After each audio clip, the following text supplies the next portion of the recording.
What if there was a Fitbit for your brain? What if it could also help improve memory? In neural engineering, these devices are called brain-computer interfaces, or BCI for short.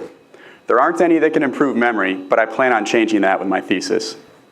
This is important because as we age, our memories decline, sometimes leading to pathology like Alzheimer's disease or dementia. The goal of my thesis is to design a BCI that improves memory and combats the progression of these terrible diseases.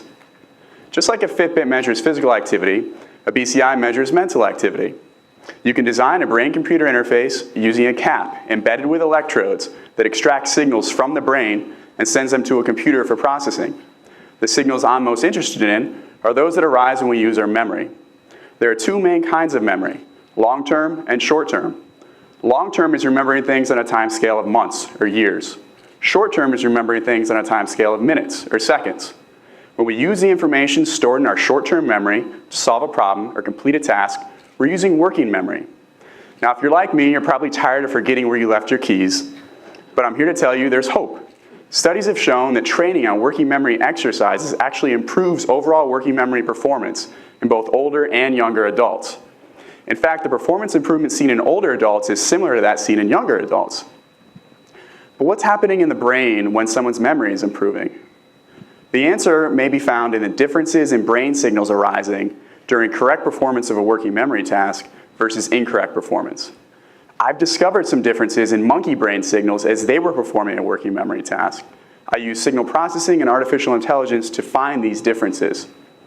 The differences can be thought of as features of brain signals that index working memory performance in monkeys.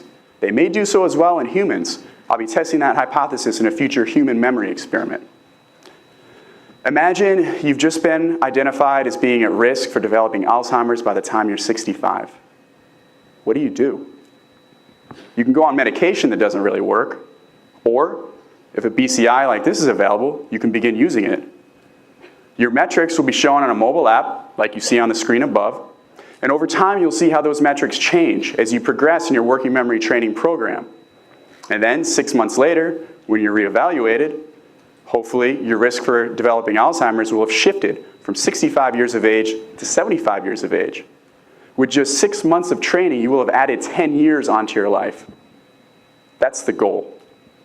In 5 to 10 years, we may all be using BCI devices that improve a variety of cognitive functions, like learning, reasoning, decision-making. My work on memory is just the beginning. Thank you.